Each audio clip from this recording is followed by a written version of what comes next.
Hello, so this is discussion 2 for Lacc 242. Um, so instead of trying to flip-flop and make a post about chapter 8 and then going back to chapter 6, um, I've put my notes together so it's not so overwhelming. Um, so chapters 6 and 8 both review how deeply connected learning and memory is shaping our behavior and understanding of the world. Our learning theory that really stood out to me in chapter 6 is operant conditioning, especially the idea that behavior is influenced by consequences, and reinforcements, and punishments. I've seen this play out in my own life when I train myself to study more consistently by rewarding myself with breaks or snacks after completing tasks. Over time, this positive reinforcement helped build a positive habit. What's fascinating is how this connects to chapter 8's discussion of memory, particularly the role of encoding and retrieval. I realized that the way I learn something, especially through reinforcements, affects how well I remember it. For example, when I use elaborative rehearsal, linking new information to things I already know, I'm more likely to retain it more long term.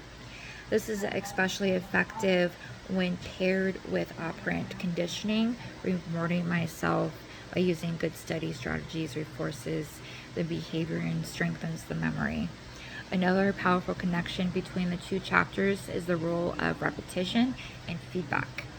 In operant conditioning, repeated behaviors followed by consistent outcomes lead to learning. In memory, repetition through retrieval practice, which is like self-testing, strengthens new pathways, making the recall easier. Both processes rely on reinforcement, whether it's rewarded or satisfaction of remembering something correctly.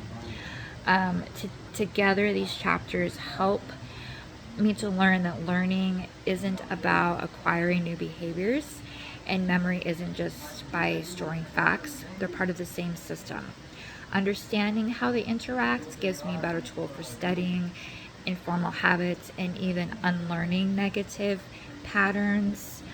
I did have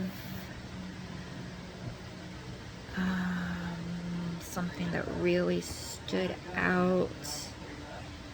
Just have to find that note.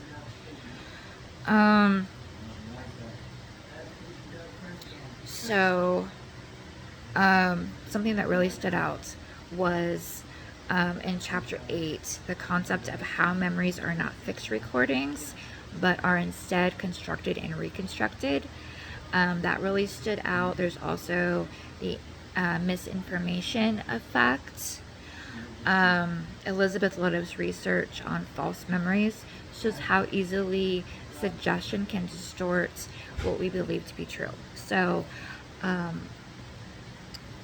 when I was really young, I lost my mom. She had a brain aneurysm right before my 3rd birthday, and I just so happened to be at her mom and my step grandfather's house. What I remember and what my uncle, who had just turned 18, remembers are two very different things. And even my grandma remembered something completely different. So I don't know if it was me or if it was them, but we came to a conclusion that because I was so young that maybe it's just what I wanted to remember. And then additionally, like techniques like chunking and mnemonic devices also are practical tools I plan to use often For example, break down complex terms into smaller, meaningful parts, or using acronyms to remember lists has made studying, for me at least, a little less overwhelming. So, one more thing before I get off of here, because it's already after 5 minutes. It's fascinating and a little more humble to realize how much of what we remember by shape, context, emotional, and even suggestions. So, anyways, happy week 2. Study well, and I will look forward to seeing your feedback on here. Thanks. Bye.